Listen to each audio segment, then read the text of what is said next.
Before we begin, the name is placed on the top right side of the screen. At the far western edge of the empire lies the Duchy of Ryloni's Academy, known as the so-called Rural Ivory Tower. In the laboratory there, a girl questions what is this as she holds a piece of paper in her hand. Right then, she is taken aback, but the statement that they should punish the traitor and they should seize anyone wearing the name of Prellai. She realizes that soldiers from her homeland, the Tailless Empire, had invaded. Her name is Kiana Ellie Prellai, professor of magic engineering. The soldiers grabs her as she curses them on. She questions if they think they have 2 lives to spare.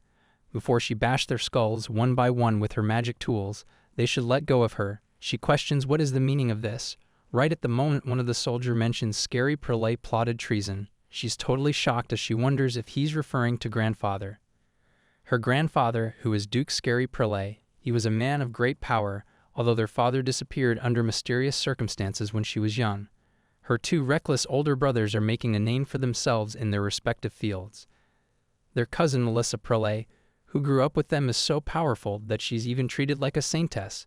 There is no one in her family who is a disappointment, so she ended up far away in Finioji, but she wonders now what is going on with Prellai family. The soldiers state that they will return the criminal to the Empire.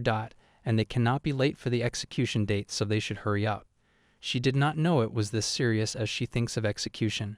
She notices the dean and calls out to him. But he is talking to someone as he mentions that if she dies then, according to the laws of the Duchy of Ryloni, all of Professor Prellai's patents will be transferred to the Academy, mentioning that they must never forget that he agreed to cooperate under these conditions. She is frustrated as she thinks I was wondering why she was dealing with such a large-scale treason case that could shake the entire continent. She hears Dorothy's in a mess these days, even failing to deliver newspapers on time, wondering if that was when Hansing made his move. She is a genius magic engineer. Magic engineering is the study of implementing magic tools, based on mathematics and physics. Naturally, she held a tremendous number of patents under her name. She had left the prestigious Prellai family and spent 7 years at the Academy. The dean, who always praised her as one-of-a-kind genius, had long since become someone she considered like family. But then she realizes the truth. She shouts at him and curses him, asking if he really sold her out for money.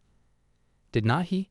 Realizing that he has used her all this time while raising her, she tells him even if she has to go to hell, she will find a way to escape and make sure he never sleeps soundly again for the rest of his life. With tears in her eyes, she tells him even if she has to make a contract with some evil demon, she will make sure to ruin him and his descendants forever. On one fateful day when she was 23, from being a professor at a small ducal academy in the corner of the continent, she was suddenly sentenced to execution and extradited to the Empire. She is locked up in prison as she thinks to be locked up in such a pitiful state as soon as she arrives in the Empire, wondering if this is the underground prison near the Imperial Palace. Right then, someone calls off to her behind her. A woman grabs her hand, realizing it's really her, Kiana. She mentions that in the end she was caught too. It's Melissa Prellai, Kiana's cousin. She's same age as her and a professor of divine power.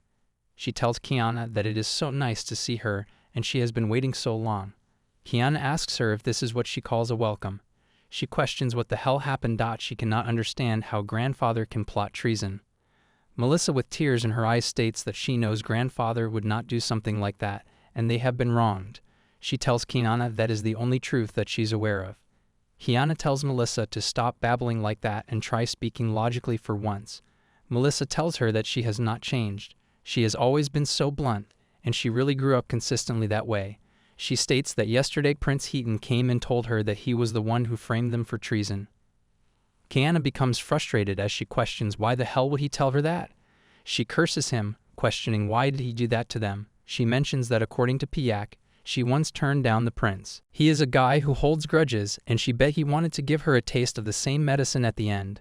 Piak is a summoned creature of the goddess, a yellow wagtail, and it lost consciousness due to the recent conjuring. Kiana states that grandfather has already aged to fall for such a scheme, as the grandfather she knew was a highly competent person. She still questions why did that Prince Heaton do this to us. Melissa tells her that grandfather has been very ill recently. Prince Heaton has also been under pressure lately. Since they are not on his side, he probably thought they'd support the crown prince instead. Kiana questions if he's crazy.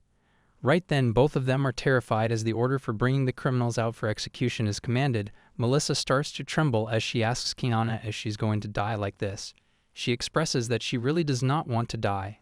Kiana asks her what kind of obvious thing is she saying.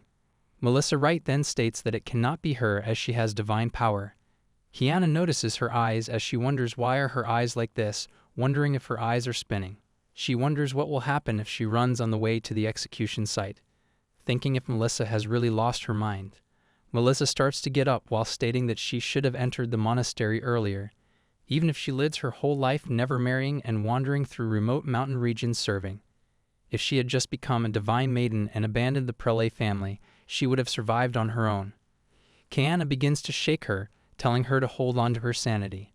She tells her unless she goes back to the past, how could she suddenly enter the monastery? Melissa responds, the past is it. She has incredible divine power and she will try to reverse time. She tells Kiana that she'll go back 1 year with all these memories, then she'll immediately enter the monastery and live her life unrelated to the Prellai family. Right then, a light starts to begin from her as she states that she will never die in vain. Kiana does not know how it is happening. Right then, Kiana is in a different place, and she's waken up by someone. She suddenly comes back to her conscience and wonders where is this place. She remembers just a moment ago, she was imprisoned. Someone calls her a senior and tells her she has told her so many times not to sleep here, stating that she knows Kiana is obsessed with her degree, but she should please respect the lab hours.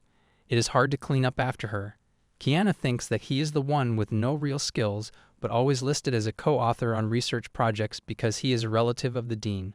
She was so stunned by the situation that at this moment, she stupidly answered more timidly than usual. She asks the junior professor, who is he criticizing now? She tells him to get out of here before she slaps him with a punch to his epidermis. He asks her if this senior is still not fully awake. As he is about to go out of the room, he reminds her he is not the professor, but she is, and he will leave as she said. She's totally taken aback as she ponders. This is the lab coat she wore when she was in the doctoral program. She wonders what is going on. She is aware that she just called him junior professor, and she should not have said that because she was the junior professor. She then notices something as it is today's newspaper. She wonders if that junior left this here. She is then totally stunned as she grabs the newspaper. It is stated that Melissa Prellai, who has returned to the Prellai family state, has applied to be a divine maiden at the Aurora monastery. She declared she would dedicate her life to volunteer work.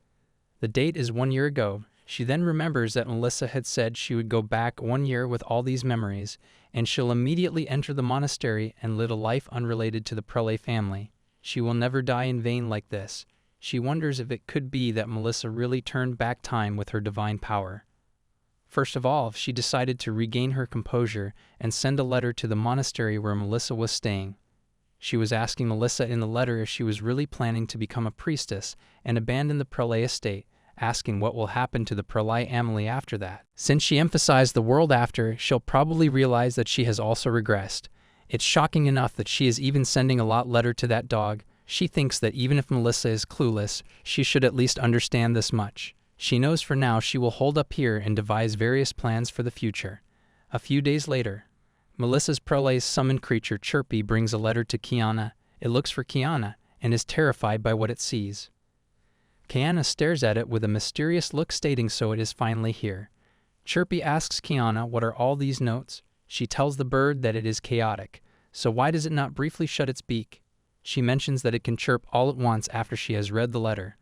Melissa writes to Kiana that it has been a long time and that Kiana has always grumbled at her. But deep down, she was really worried about her, right? Even if everyone else says she's just a jealous, demonic little aristocratic brat. Melissa has always believed there was a tiny sliver of goodness in her. Even if the last thing she said to her was the next time they meet she will make her remove every single seed from the strawberries she eats. Melissa also expressed that one morning she suddenly woke up and felt like she had to become a priestess and join the monastery. She asks Kiana, wouldn't she call that a revelation from the gods? Kiana ponders did not. She literally said before that she does not want to die, so she's running to the monastery by herself. Melissa tells her that she will be traveling around with other priestesses on volunteer missions for a while, so she won't be able to contact her. She also tells her she was deeply moved by that tiny goodness in her that only she noticed, and she has enclosed a meaningful gift for her. Kiana wonders what gift, thinking if she sent her a notarized deed transferring all her property. Surprisingly, the gift turned out to be the bird. Melissa decided that she no longer needed a summoned creature now that she is no longer part of the Prellai family, so she sent the creature to Kiana. The Prellai family is known for their ability to summon their own unique creatures. Typically, this happens around the age of 8, and the creatures possess various abilities. Except for her, even as she got older, she was never able to summon one, she thinks. But now Melissa is abandoning the estate and her summoned creature, thinking if that is not going too far. The creature states that rewinding time using divine power is incredibly difficult, thinking if she really thought everything would go smoothly for her just because she wanted it to. When time rebound, she and Melissa happen to be in contact at the moment. Kiana wonders if that is even called contact, as the bird was sprawled unconscious at her feet. For some reason, instead of Melissa, only the bird and Kiana seems to retain memories of the regression. The creator mentions that Melissa does not even realize she was regressed. The only thing left in her mind is her last resolution that she will become a priestess and abandon the Prellai estate. So as soon as the regression happened, she immediately ran off to the monastery, making a huge fuss about it, thinking that this is a divine revolution and a message from the gods. Kiana asks the creature if it has thought about telling her that she regressed. The creature responds that Melissa is not a Prellai anymore. Somewhat creatures pledge their loyalty only to Prellai and none other. It is better for them to serve another Prellai even if that person is terrible. Kiana is aware that for summoned creatures, the act of being summoned itself is the most important. It feels strange to be recognized as a Prellai by Melissa's summoned creature of all beings. The bird asks Kiana, now that she has read the letters, can she explain what those grotesque things are? Just looking at them makes the bird feel dizzy. They're like total shut-ins. Kiana mentions that these are just traces of her agonizing over what to do next. The bird questions who agonizes like this. Kiana mentions that she is naturally the kind who works harder. If things stay like this, then the Prellai family will be helplessly cornered again, and in the end the only solution is for a smart and capable person like her to personally save the duchy from crisis. And she will probably end up being hanged too. The bird asks her, no matter how smart she is it even possible to save the duchy? Reminding her that she has been stuck in the countryside, so she does not know anything about the empire and she only has a single lead. The path ahead is way too long. Kiana responds that the bird is right. As her snide comment pointed out, she does not know anything right now. What a brilliant solution has rolled right into her hands. She asks the bird that it is familiar with what is happening in the empire. Right, so it has been glued to Melissa's side, staying in the empire the whole time. She needs to hear everything that it knows, no matter how trivial. Spill it all. She throws a pen and some pages towards the bird's way, telling it that it has got 2 weeks and she is being generous. The bird asks her if she expects it to summarize years' worth of events in just 2 weeks.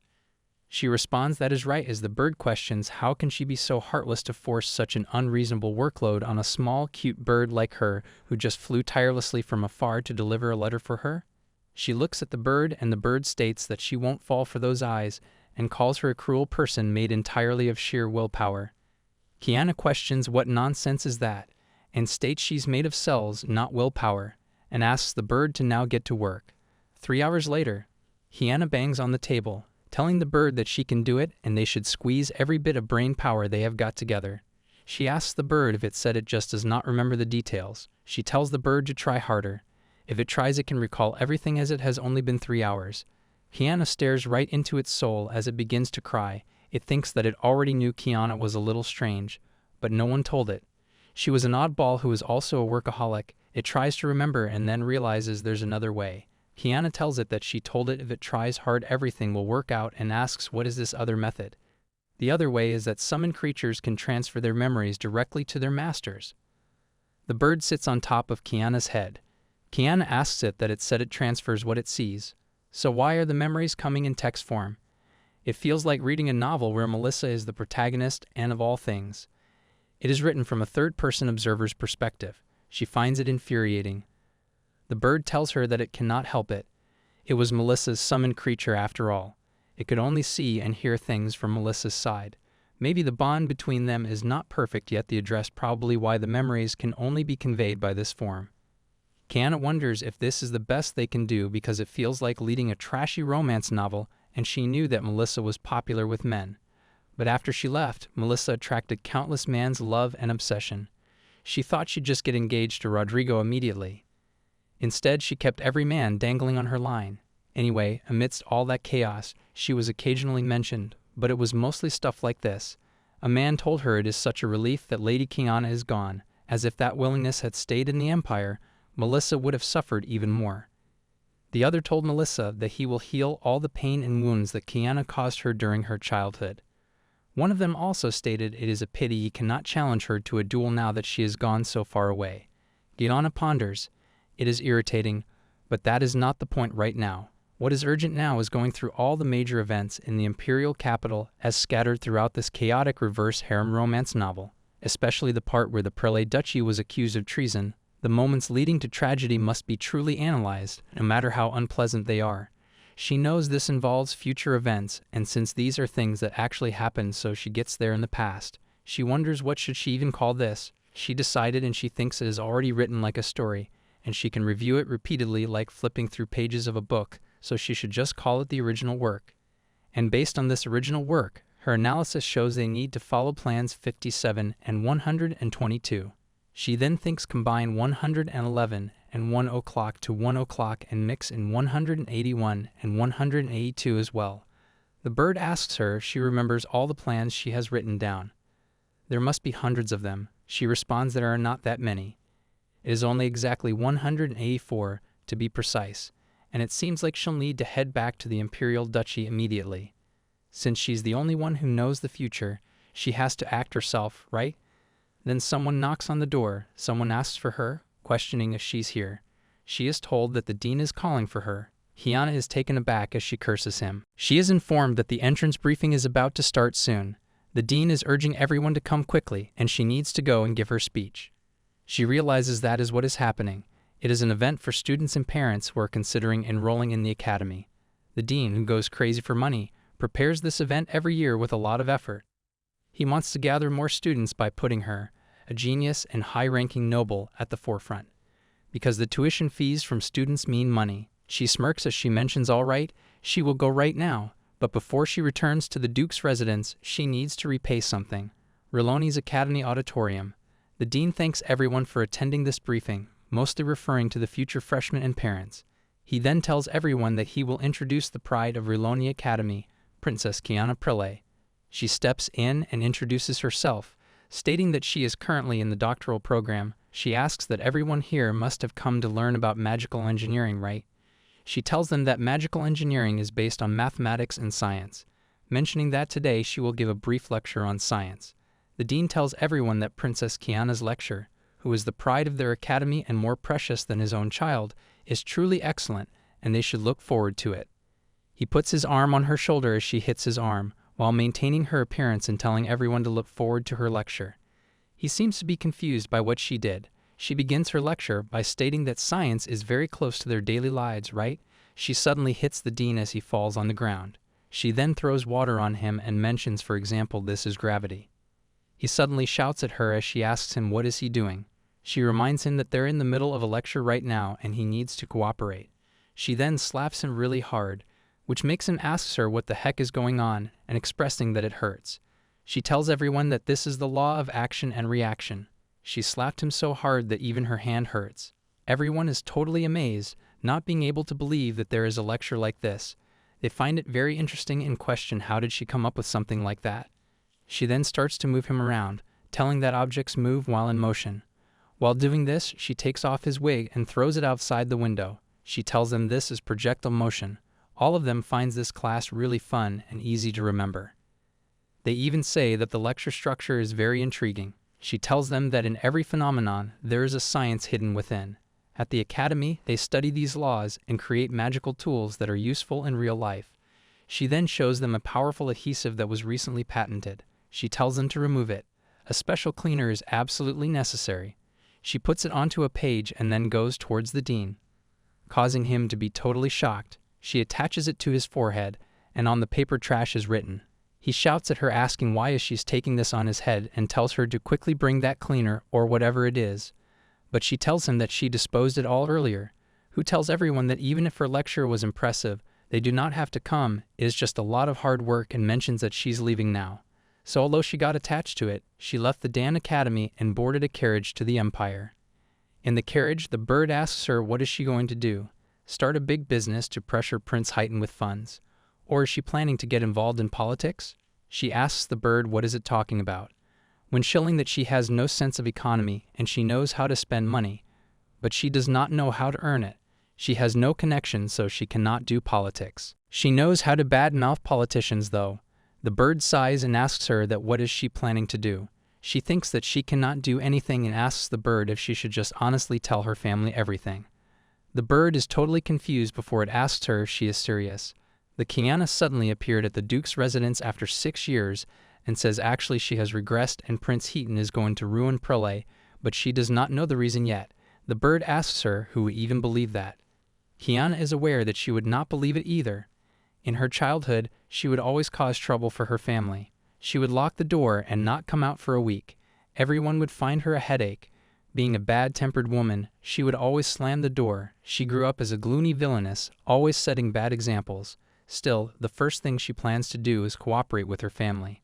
The bird expresses, but her messy reputation and cruel past still bothers her. Kiana mentions that she actually feels the same way. That is why she has a plan B too. Her plan B is to help that man who is Heaton's greatest enemy and take revenge.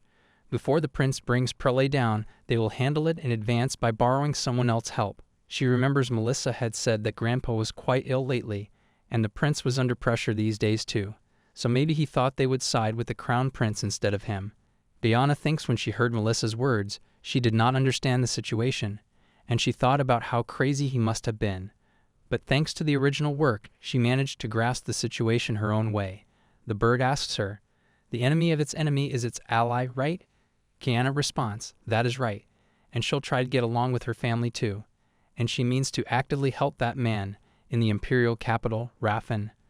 Princess Kiana is returning to the empire. He asks them how is it happening so suddenly. He is informed that she even applied to cancel all the patents registered under the Academy's name. So now the Academy is in complete chaos. He wonders if something happened at the Academy. He is told that he is not sure, but it is such a closed-off place that he does not know the details. But it seems like the Academy did not expect this at all.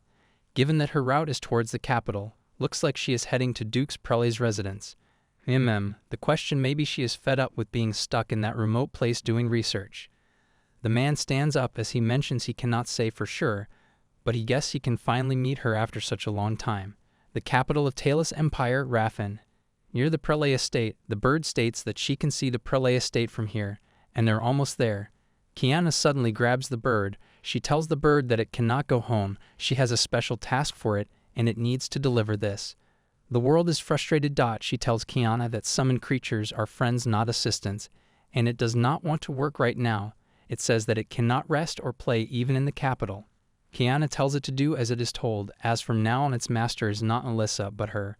The bird calls her a very cruel master, asking her if she's even aware of it. She responds that she knows and tells her to secretly deliver this to PO Box 1135. The bird is totally shocked as it asks her what does she mean by secretly stating if it does that it will take at least a week. Kiana tells it that it knows. The summoned creatures of Prellai each have unique abilities and chirps is secret transport. She looks at that smug little expression. Secret transport is an ability that allows Chirp to deliver small items covertly over a short distance in about a week. She tells the bird to just quickly deliver it. The bird calls her a heartless master. The bird begins to cry, stating that she has suffered so much emotional trauma from its new master. It feels like its soul is deeply bruised. She then tells the bird that souls do not have capillaries, so they cannot bruise. The bird is totally taken aback as it hopes magic engineering crashes and burns. Kiana is informed that they have arrived, the Prellai ducal estate. She looks at it as she realizes that she has really come back to this place that holds no good memories. Everyone looking at her becomes totally shocked. They all rushes to her apologizing, mentioning that the estate has been in disarray because of an assassination attempt. The day she returned, one of her grandfather's maids attempted to assassinate him with a poisoned dagger. Of course they failed as Prellai is not an easy target. Her grandfather is a sword master. They ask her to please wait while they inform the Duke. She tells them to not bother as they do not need to make a fuss over her.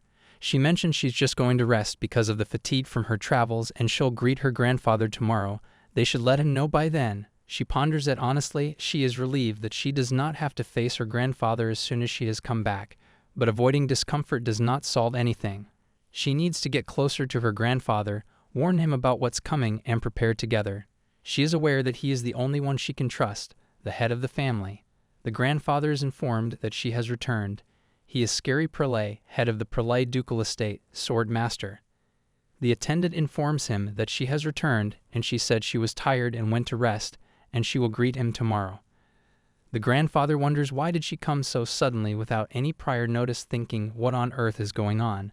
Before leaving, 16-year-old Kiana would always lock herself in her room for days, only to relentlessly torment Melissa when she came out. Her grandfather, who grew distant and awkward, in whom she could not get close to even when she left for the academy and did not return. In the past, he asked if she really left, and she won't even visit the estate. He was questioning if scolding her that one time really hurt her that much, but she has been in that rural hole for years now, and he needs to bring her back somehow. He was told that she admitted she deserved to be scolded back, then suggested leave her be, as Kiana must dislike this place as much as she had to. Forcing her to come back would only make it worse, like it did with her. The grandfather was totally shocked, questioning what is there to dislike about this place. She told him a mother who abandoned her children to chase after her affairs, a father who left his kids behind and ran away, a grandfather too old to handle moody teenage grandchildren. The crazy eldest brother, Alex, who always waves his sword around. The rebellious second brother, Joshua, who is handsome and stylish but a total scumbag. Melissa, the cousin who smiles sweetly as she stabs you in the back. She asked him if he wanted her to go on. Hearing this, it is clear the environment was not ideal for raising well-adjusted kids. In essence, all they had was wealth, power, honor, and status. Still, the fact that she came back must mean she has had a change of heart. He thinks this time he will try to have a genuine conversation with her. He asks the attendant what is the current situation. He is informed that Lord Alex has left to track down the maid's relatives, the ones behind the assassination attempt. A letter has been sent to Lord Julius. It seems they will need to use insight. The grandfather tells the attendant to assign Kiana a smart maid, who can report if she behaves strangely, and he should make sure the maid is sturdy. The attendant states that they will assign one immediately, and asks him if they should prepare for him to rest. He says no need, as he will stop by the greenhouse for a moment. It is the night time as he goes in there. Meanwhile, Kiana wonders, what is this? She's hearing voices. The bird chirping that Kiana had her taken away from Melissa. She realizes it is that recurring dream she had back at the estate. She even sees her young mother collapsing and crying. She then wonders if the dream is not over yet. The next person that she sees in the dream is the dean. She wakes up as she wanders. Even the dean shows up in her nightmares now, thinking if it has gotten worse as well. She wishes for him to get lost as she sits on her bed. She realizes she just woke up and now she has been assigned a personal maid, and she is surprisingly muscular. The maid asks her if she's awake. Kiana questions where is her grandfather. The maid tells her that he went to sleep at dawn, so he will probably wake up in the afternoon. And the eldest and second young lords, as well as Lady Melissa, are not here either. The maid also tells her a ton of letters from the academy arrived last night and asks her what should she do with them. Kiana tells her to throw them away. The maid then asks her what would she like for breakfast. She responds she does not feel great, so the maid should bring her a coffee and prepare for an outing. The maid is totally shocked as she asks her coffee when she's not feeling well on an empty stomach as well. Kiana tells the maid that she's aware her grandfather assigned her to spy on her, but could she at least listen to her orders? The maid responds, all right. Kiana asks her it is true, isn't it? He sent her to watch over her. The maid apologizes to her. Kiana responds is fine, as she must have needed the job and she got it. She has been there too, during her grad school days.